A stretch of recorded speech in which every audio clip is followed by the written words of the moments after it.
Okay, hey, we're recording. Welcome back. Good to geek out.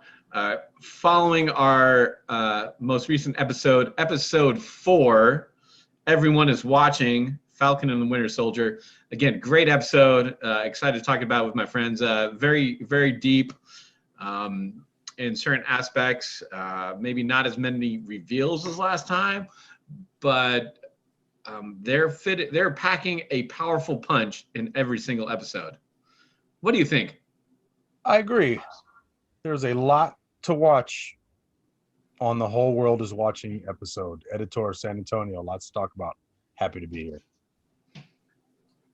Boba Fresh from San Francisco. Really glad that this episode peaked and excited to geek with you about it. Yeah, certainly. At the end of the last episode, with the entrance of Ao from the Wakandans, knowing that they're going to go after Zemo, knowing that that is their sworn duty to bring Zemo to justice. Don't forget that cold open. It's a reference to the first episode when he's talking to the shrink, and she's like, "You're free, like you're free of the fall." And this is where that kind of comes from. I read that there was like a one-shot comic that came out that covered it more from Shuri's perspective and the way that she mapped his brain and how it kind of helped her create. Oh, yeah. Like, hey, you're free now. Free to do what? Yeah, exactly. No, you're absolutely right. So this is the first time he hears it, and just the drama in his face with no words, and just like the tension and the flashbacks. One of those is the one where he looks like Weapon X from Winter Soldier, where he has like the whole, or is that new? Is that a new flashback? When he has like that was Winter Soldier, I think. Okay, I really, watching these last 2 episodes really makes me want to go back and watch Winter Soldier every time I watch him. I was thinking the same thing, and I just watched Winter Soldier literally like a week ago. I was like, oh man, this is such a great movie on so many, like the end, like all of it leading up. It's like, it's not too overdone. It didn't play to the whole, like, just, we're going to watch the Marvel, like the big Avengers movies, but it had that much action, so much more depth. Oh, so good. So yeah. We might have to have a viewing party one day. Thank God for that. Yeah, no, and I think that this taps into what Winter Soldier does so successfully, which is again that super spy. And like Ant-Man was a super heist, and everybody has their little super somethings, and the way that they tap into the super spy cloak and dagger with this is great. More super assassin than super spy, I think.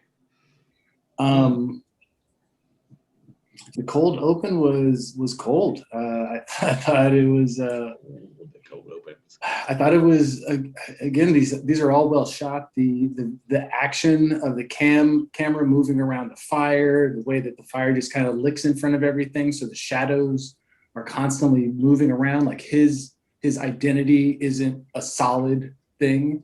There's a fire burning in front of him and within him, and she's just very like calm there,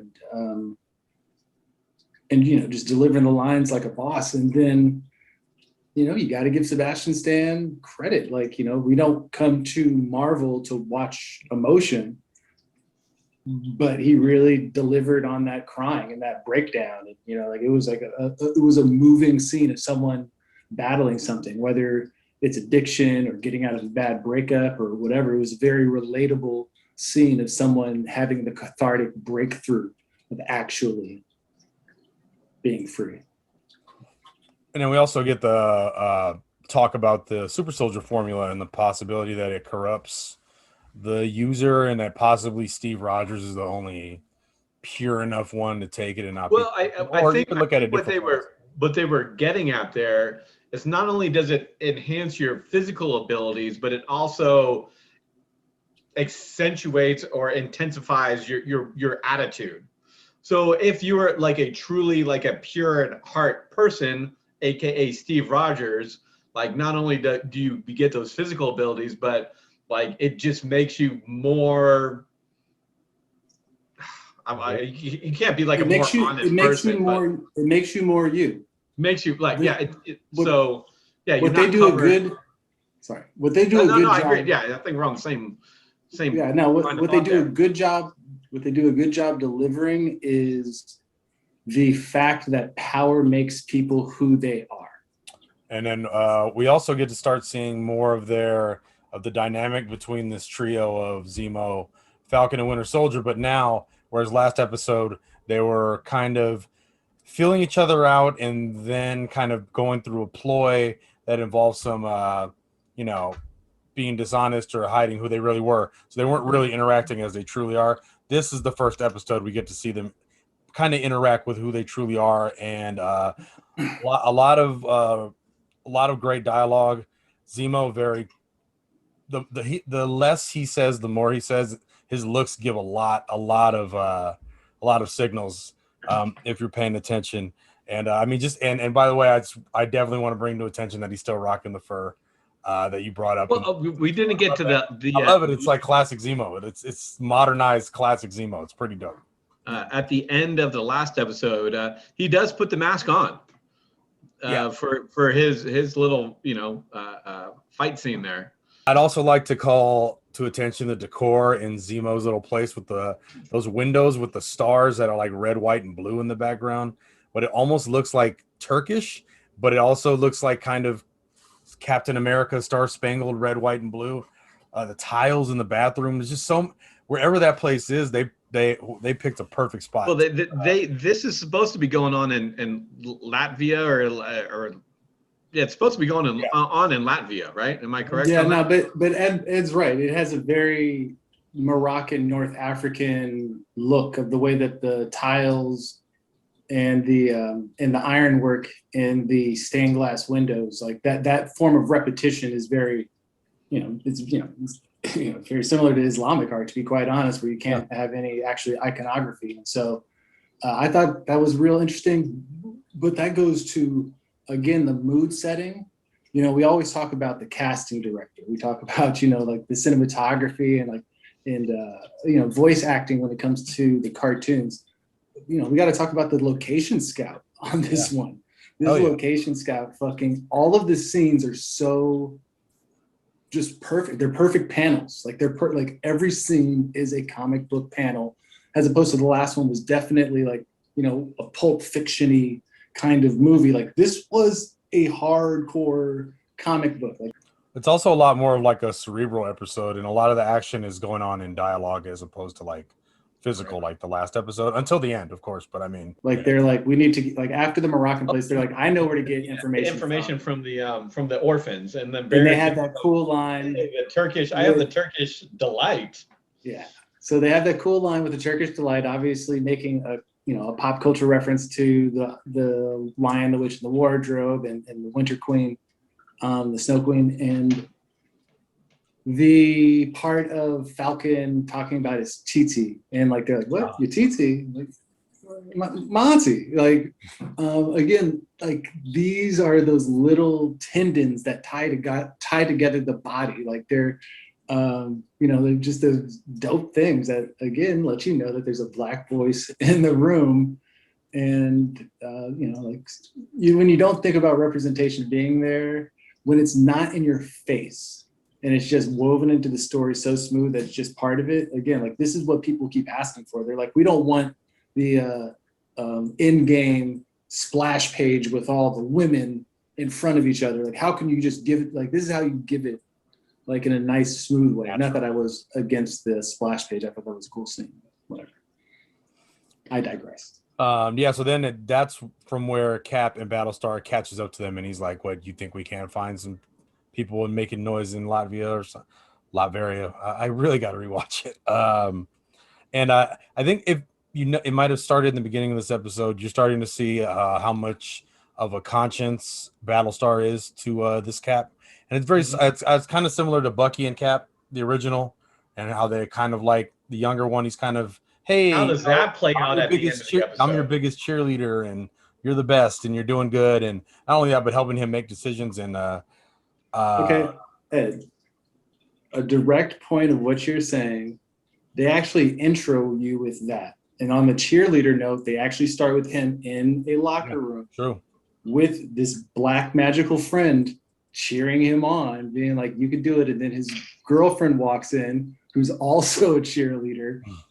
And so I think that, yeah, like, you know, the idea of him like having this conscious in his head, and you know, props to the acting of the guy that plays Battlestar. Those looks, like, he just gives those slight. Come on, man. So yeah, I think that the dynamic that those two have end up really endearing themselves heavily into this episode to make you really care about where the story is going. Yeah, aside from a couple minutes here and there, I think the whole second half of this episode is like a rolling kind of fight scene. Yeah, a little bit. No, they do a great job fighting in the courtyard because they're jumping from the diagonals of the buildings, and so they set up Falcon to be the conscious of the group, right? But we never see him be the conscious of. Not to say we don't see him be the conscious, like, you know, he's the voice, but he's the voice of reason. Like, hey, let's not go in there and shoot shit up. We don't get to see him actually like do what he does in the sense of being the conscious of being the heart. And so the scene of him being like, yo, like, let me go in and talk to her, and like, we can talk her down, and like, you know, and she really connects. And in that moment where he turns his back to her, and, you know, so they can talk, you know, and he's showing him like, I'm making myself vulnerable. Like, this is how much I trust our situation here. You know, like, I'm gonna turn my back to you and we'll get it. And then she gets up and she forces herself to be in his line of sight. And she's like, no, we're not like these other people. We're not supremacists. Well shot. Yeah, what kind of jogged my memory a little bit there was, you know, why he goes in there and talks to her was what you were saying earlier about her conversation with the flag smasher, and that conversation starts with them all listening to the news report about 2 people died, and the guy had like a guard that just started there a week ago, and she's like, I feel bad, but now we have so many more people as part of our cause. And then there's those different, you know, factions in their group where he's like, we need to do more of that, and the other guy's like, the Captain America fan is like, no, we need to back off. And so motherfucking Cap loses his mind and busts in and gets short. Just wait 5 more minutes, dude. Just wait 5 minutes. You said you were gonna wait 5 minutes. Just wait 5 minutes. The super serum scene where we have to. Did he already have the serum in his pocket when he got his ass kicked? Yeah. Okay. Yeah. I'm in my mind. I'm turning. No, it all happens within like a 10-minute span, both those fights. So they do kind of, like you said, it is like a rolling fight almost. There's not a lot of break in between. It's all the same characters too, with just a few added here and there.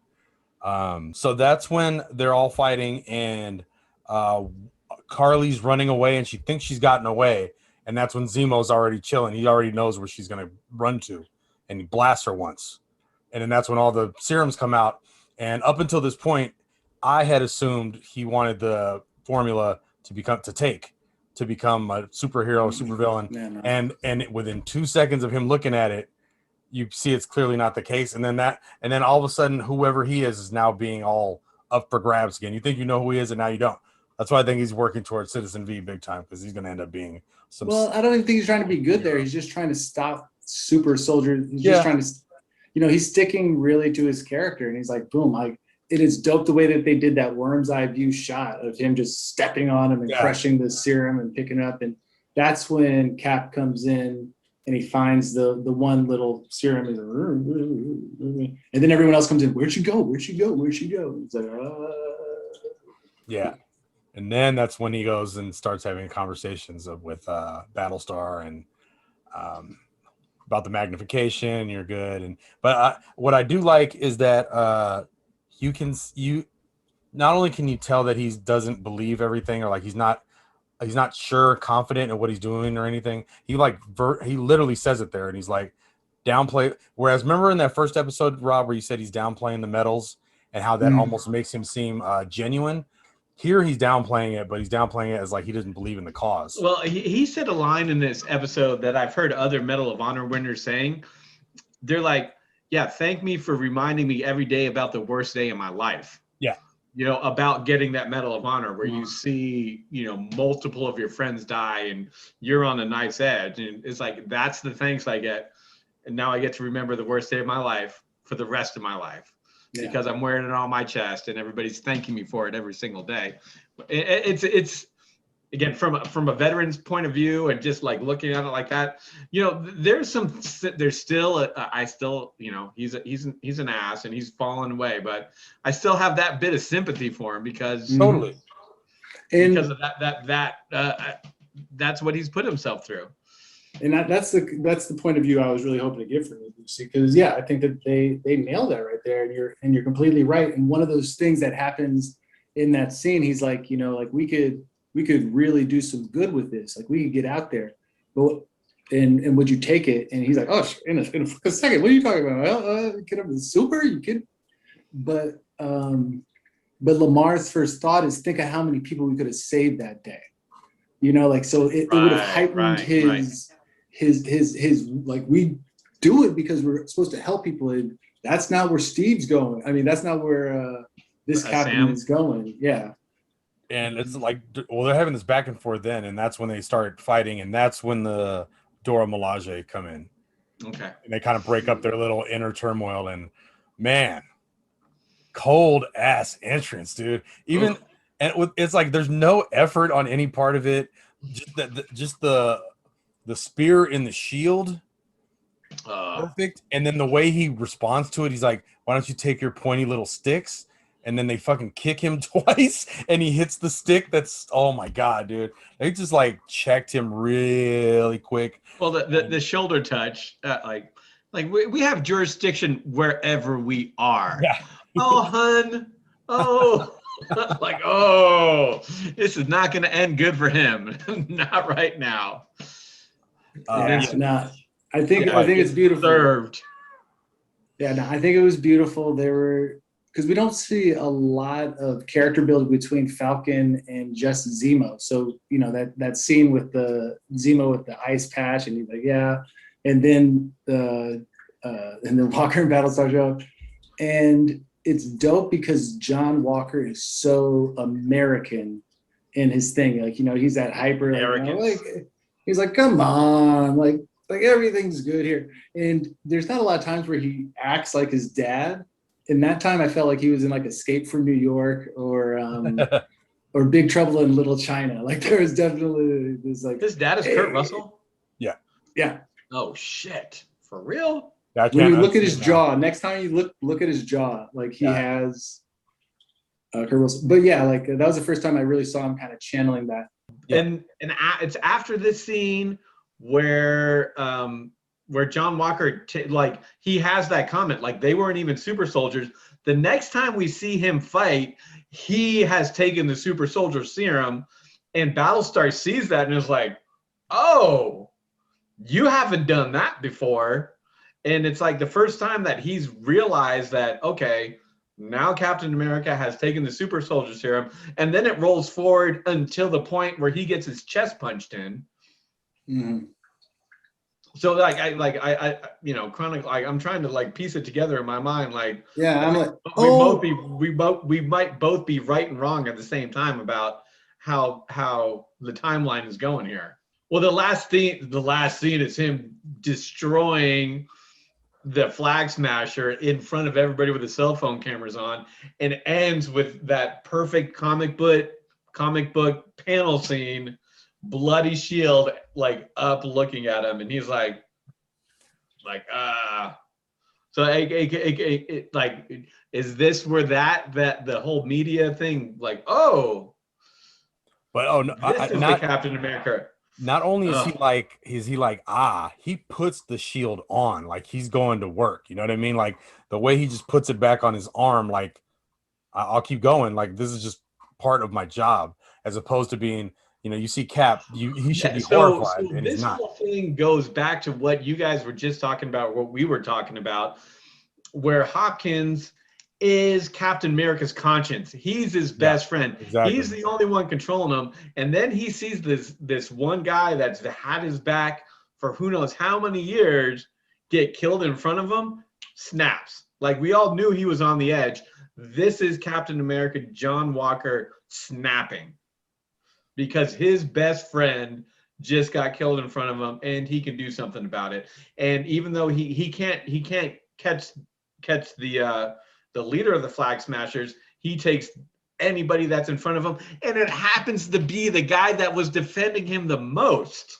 Yeah. Like, hey, the metaphor of America, the benefactor being smashed, about what America is now, like America, the military, what America was under conservative leadership.